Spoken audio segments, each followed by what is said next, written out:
that we learned from the experience, we invested in well over 100 different businesses.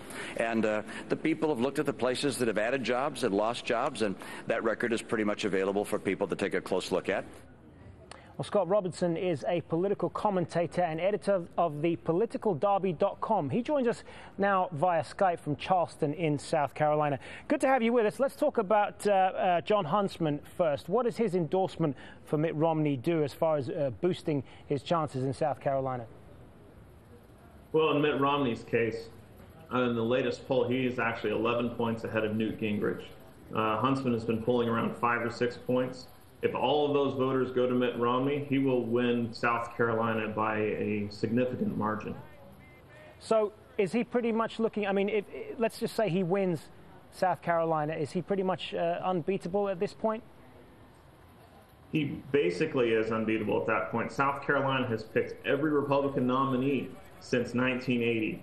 And the reason for this is South Carolina mirrors closely most of the southern United States region that is very similar ideologically and religiously.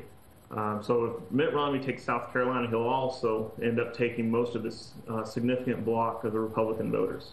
Let's talk then about the debate which took place in South Carolina, wrapped up a few minutes ago, we understand. What were your impressions of it? Anyone score any big hits? Did Mitt Romney emerge relatively unscathed from that? I think Romney actually had a few difficult points. Newt Gingrich had the best debate by far.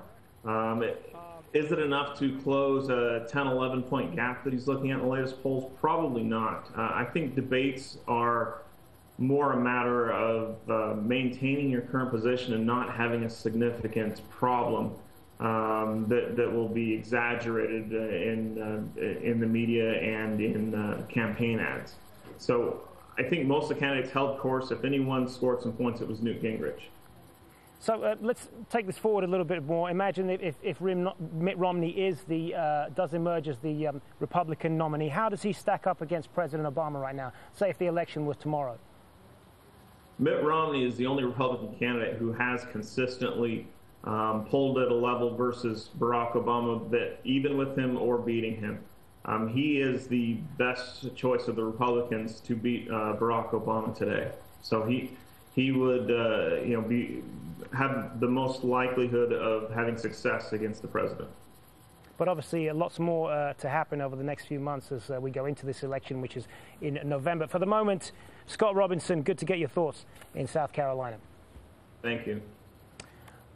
Well, El Salvador's president has asked his people for forgiveness 20 years after the country's civil war ended. President Mauricio Funes wept as he apologized on behalf of the Salvadoran government for the violence and the military's attempt to cover it up.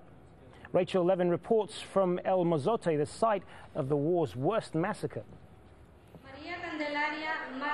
The names of more than 1,000 victims of the El Mozote massacre, nearly half of them children, being called out in front of their families.